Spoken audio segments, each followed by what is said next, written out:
Caros irmãos, queridas irmãs, neste domingo, a Igreja no Brasil celebra a solenidade dos apóstolos São Pedro e São Paulo, que no calendário universal é celebrada no dia 29 de junho. Portanto, ontem. Mas aqui no Brasil sempre essa solenidade é transferida para o domingo seguinte. São Pedro e São Paulo são as colunas da igreja. Eles santificaram a cidade de Roma, derramando seu sangue por amor a Cristo. Por isso Roma se tornou o centro, o coração da cristandade. Por isso nós dizemos que a nossa igreja é católica, apostólica e romana, porque o sucessor de Pedro se senta na cátedra daquela cidade de Roma, que, repito, foi santificada pelo martírio desses dois grandes apóstolos, que aconteceu ali por volta do ano 67, sob o imperador Nero. São Pedro e São Paulo eram duas pessoas muito diferentes. Começamos com São Pedro. São Pedro, vocês sabem, era um pescador da Galileia, de Betsaida, morava em Cafarnaum. Ele e seu irmão André eram pescadores, tinham uma sociedade com os filhos de Zebedeu, João e Tiago, eram discípulos de João Batista, até que João Batista aponta Jesus, dizendo que ele era o Cordeiro de Deus que tira o pecado do mundo. André e João são os primeiros a segui-lo. Depois, André fala para o seu irmão Simão sobre Jesus e apresenta Simão a Jesus. Segundo o Evangelho de São João, já naquele primeiro encontro, já naquele primeiro momento de Simão Pedro com Jesus, é que o nome dele é mudado. Passa a ser, ele que se chamava Simão, passa a se chamar Pedro, em aramaico, Cefas, ou Kefa, que significa justamente pedra, rocha. Claro que Jesus já estava separando Pedro para uma missão. Mudar o nome significa justamente mudar a identidade da pessoa, em vista de uma nova missão, de um novo propósito que é dado para aquela vida. Assim como Deus mudou o nome de Abrão, que passou a se chamar Abraão, assim como Jacó passou a se chamar Israel. São os patriarcas do antigo povo de Deus, e agora São Pedro será um patriarca do novo povo de Deus. Seu nome é mudado. Ele, seu irmão André, seus amigos João e Tiago deixam as redes, deixam os barcos, deixam suas casas para seguirem Jesus, quando ele diz lá no mar da Galileia: vinde após mim, e eu vos farei pescadores de homens. Eram homens iletrados, pelo menos São Pedro, nós sabemos, era um homem rude, um homem sem estudo, provavelmente analfabeto, como era comum na época. A maioria das pessoas, de fato, não sabia ler e escrever. E Jesus o chama para ser o príncipe dos apóstolos, o primeiro. É o que nós chamamos de primado de Pedro. Ele ocupa o primeiro lugar entre os apóstolos. E, de fato, todas as listas com os nomes dos apóstolos que nós encontramos nos evangelhos sempre trazem, em primeiro lugar, o nome de Pedro. Já São Paulo tem características bem diferentes, uma história bem diferente. São Paulo é de Tarso, ele herda de seu pai cidadania romana, ele vai ainda novo para Jerusalém estudar numa das melhores escolas rabínicas que existiam na época, a escola de Gamaliel. Portanto, ali ele aprende a ler, a escrever, para se aprofundar no estudo das Escrituras. Então era um homem culto, erudito.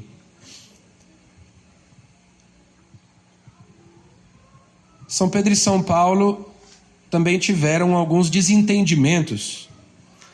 A gente vê lá na carta de São Paulo aos Gálatas, o próprio São Paulo contando que em Antioquia houve uma tensão, um desentendimento entre São Pedro e São Paulo, porque São Paulo achava que São Pedro estava sendo dissimulado, porque quando estavam apenas os cristãos de origem pagã, ele agia de uma maneira. Quando estavam também os cristãos de origem judaica, ele se comportava de outra maneira, por causa daquela discussão que havia na igreja primitiva sobre os cristãos que vieram do paganismo precisarem ou não seguir as leis judaicas em relação à comida e a outras tantas práticas. Então, acontece ali até uma espécie de animosidade entre eles, de desentendimento.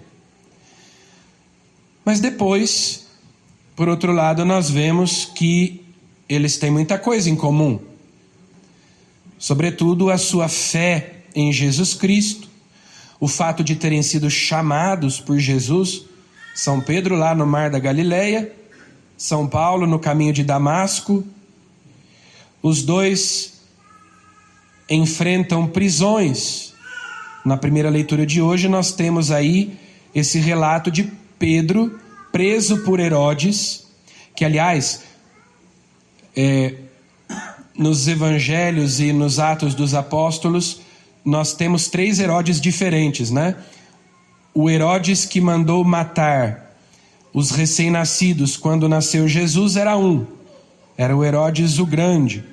Depois, o outro Herodes é aquele diante do qual Jesus foi quando ele estava sendo julgado, quando Pilatos mandou que Herodes o julgasse. Então era o filho do Herodes o Grande, e esse que condenou São Tiago à morte e que prendeu São Pedro nos dias da Páscoa, já é o neto daquele primeiro, não é o mesmo Herodes. Nos dias da Páscoa, nos dias dos ázimos, diz a primeira leitura, ou seja, assim como Jesus, que foi preso nos dias da Páscoa, São Pedro também,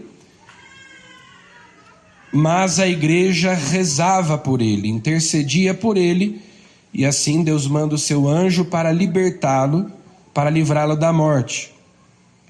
O mesmo livro dos Atos dos Apóstolos conta que também São Paulo esteve na prisão e foi milagrosamente libertado. No meio da noite, enquanto eles glorificavam a Deus e cantavam hinos dentro da prisão, houve um terremoto, as portas se abriram e São Paulo pôde sair livre. Muitas das cartas de São Paulo, inclusive, foram escritas na prisão. Ele foi preso várias vezes. São Pedro, martirizado na colina Vaticana, onde está construída a Basílica de São Pedro, onde está o seu túmulo, foi crucificado de cabeça para baixo, na época de Nero. São Paulo, na mesma época, decapitado, porque o imperador Nero promoveu uma grande perseguição aos cristãos na cidade de Roma. Inclusive, há uma bonita tradição que diz que, quando houve essa perseguição, muitos cristãos fugiram da cidade de Roma, e São Pedro também saiu de Roma.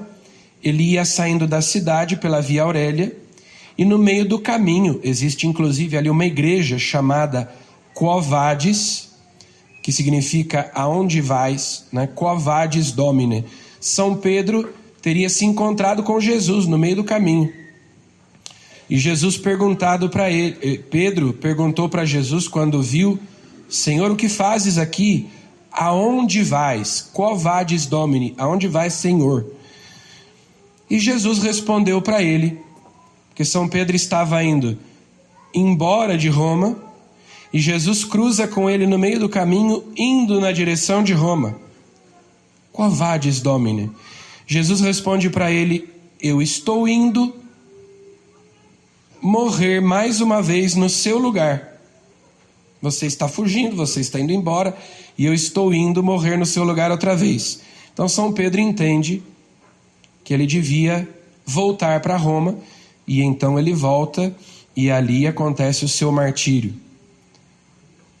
Rega o sangue de Roma com o seu sangue, assim como o apóstolo São Paulo. A igreja é católica, a nossa fé é católica. Entre outras coisas, o primeiro significado dessa palavra, historicamente, é justamente porque o evangelho é pregado a todos. Católico quer dizer universal. São Pedro foi o primeiro a pregar o evangelho aos pagãos. Depois veio também São Paulo, que foi o grande apóstolo das nações, o doutor dos gentios.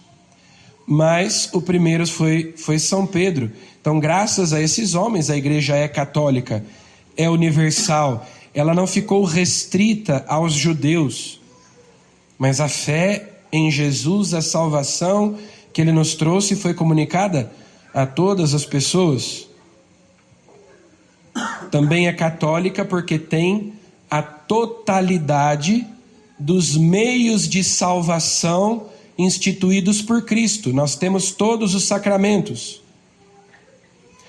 É católica porque nós temos a totalidade da doutrina, do ensinamento de Cristo, da palavra de Deus, não só na Sagrada Escritura, mas também na Sagrada Tradição e no Sagrado Magistério. Por isso é católica. Segundo o todo, a fé integral, não mutilada, não adulterada, não em partes, mas toda ela, na sua totalidade. Por isso a nossa fé é católica e é apostólica. Nós perseveramos na doutrina dos apóstolos. Aquilo em que nós cremos, e daqui a pouco nós vamos professar a nossa fé, cada uma daquelas palavras que nós às vezes até dizemos de modo meio desatento, de cor, a profissão de fé, cada um daqueles artigos de fé, são verdades reveladas por Deus nas quais nós cremos, e é a fé católica.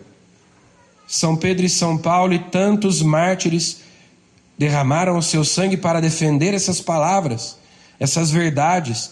Por isso é que a gente sempre deve professar a fé com temor e tremor. Esses homens morreram para que essas verdades chegassem até nós, e nós, crendo nessas verdades, pudéssemos obter a salvação. Então, a nossa fé é apostólica, porque na Igreja Católica existe sucessão apostólica. A igreja, a palavra igreja significa convocação. É uma assembleia convocada por Deus. Deus convoca os seus filhos dispersos pelo pecado para se tornarem uma única família, um só povo em Jesus Cristo. Tem uma música que se cantava nas décadas passadas, aí de 70, 80, influenciada pelas ideias da teologia da libertação, que dizia assim: igreja é povo que se organiza. Igreja não é povo que se organiza, porque a iniciativa não é nossa, a iniciativa é de Deus. Igreja é povo convocado por Deus, congregado por Deus, chamado por Deus. Então, ninguém de nós, pessoa nenhuma, tem autoridade para, de própria iniciativa, fundar a Igreja de Cristo. Já foi fundada por Ele, sobre o fundamento dos apóstolos. E na Igreja Católica nós temos o sacramento da ordem. O sacramento da ordem é esse vínculo sacramental que nos liga aos apóstolos e, consequentemente, nos liga a Cristo. Portanto, nos garante que nós continuamos na igreja fundada por nosso Senhor Jesus Cristo, já que os bispos católicos são legítimos sucessores dos apóstolos e o Papa é legítimo sucessor de São Pedro. A fé católica, a fé apostólica, a única igreja que continua na história ao longo dos séculos, transmitindo aquilo que recebeu, conservando, guardando integralmente aquilo que recebeu de Jesus, por meio dos apóstolos, para transmitir a cada geração. Naquela época, São Pedro e São Paulo tinham essa incumbência, e hoje a missão de tornar Jesus conhecido e amado, de tornar a sua palavra conhecida é nossa, dos homens e mulheres da igreja de hoje. Então nós dizíamos, São Pedro e São Paulo foram santos. São Pedro e São Paulo também fizeram a experiência do pecado, da miséria, da fragilidade humana e ao mesmo tempo da misericórdia de Deus. São Pedro, nós sabemos, negou Jesus, embora durante a última ceia São Pedro disse para Jesus: eu estou pronto para dar a minha vida por ti, se vierem te prender, se vierem te matar, eu vou morrer junto. Mas não foi isso que ele fez. E o próprio Jesus já tinha advertido: Pedro, Pedro, você vai me negar 3 vezes, você não vai dar a vida por mim agora. Depois lá na frente sim, mas agora não. São Pedro faz a experiência da traição, da negação, mas também da misericórdia de Deus.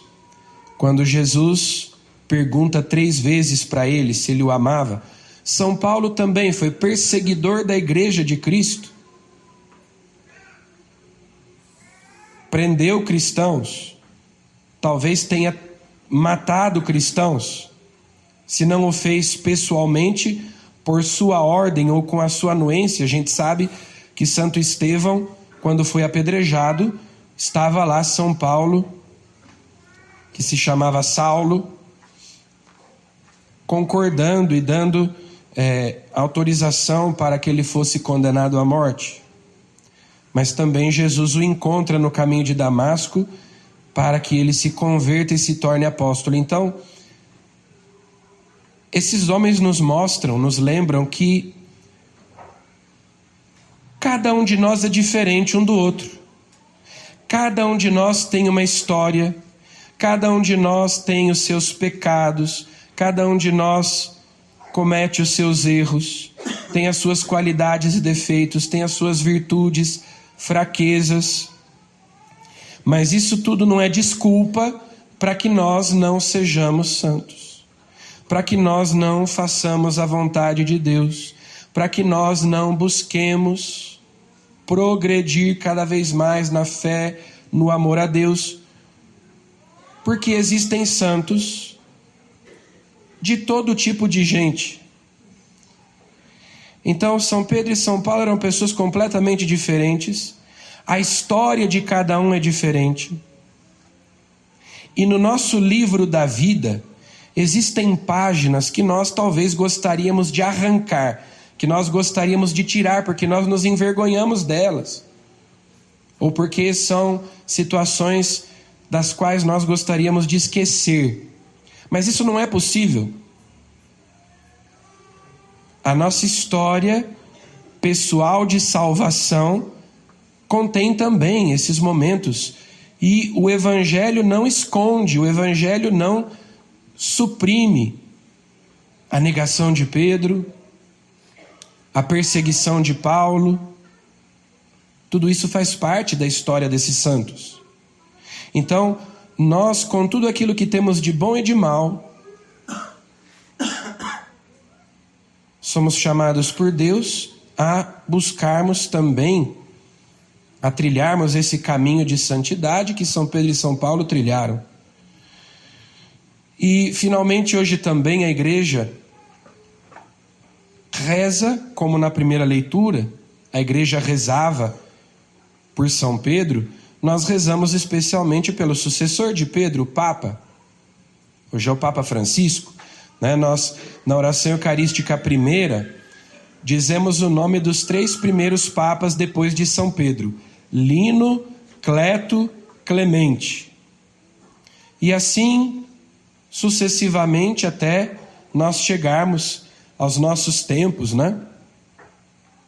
Os últimos papas aí, Pio XII, depois João XXIII, Paulo VI, João Paulo I, João Paulo II, Bento XVI, Papa Francisco. Essa sucessão, o Papa é o sumo pontífice, é o vigário de Cristo, é o sucessor de São Pedro, o pastor dos pastores, servo dos servos de Deus. E nós, como católicos, então, entendemos que ele, sendo a cabeça visível da igreja, o sinal visível da unidade da igreja na mesma fé, devemos tê-lo como nosso pai espiritual e rezar pelo Santo Padre o Papa, porque a sua missão é guardar a fé, é confirmar na fé os irmãos, todos nós. Cum Petro et sub Petro, diz a expressão latina, com Pedro e sob Pedro. Não é possível ser católico, não é possível estar na igreja de Jesus Cristo sem comunhão com o sucessor de Pedro, sem comunhão com o colégio dos apóstolos, com o colégio dos bispos, aliás, que sucedeu o colégio dos apóstolos. Então, por isso nós rezamos também, especialmente hoje nessa intenção do Santo Padre, para que Deus lhe dê coragem, para que Deus lhe dê firmeza de cumprir a sua missão, e também por nós, para que nós nos mantenhamos firmes na fé católica, na fé apostólica que nós recebemos da igreja, unidos à sé de Pedro, unidos à cidade eterna, a cidade de Roma, onde está o centro, o coração da cristandade.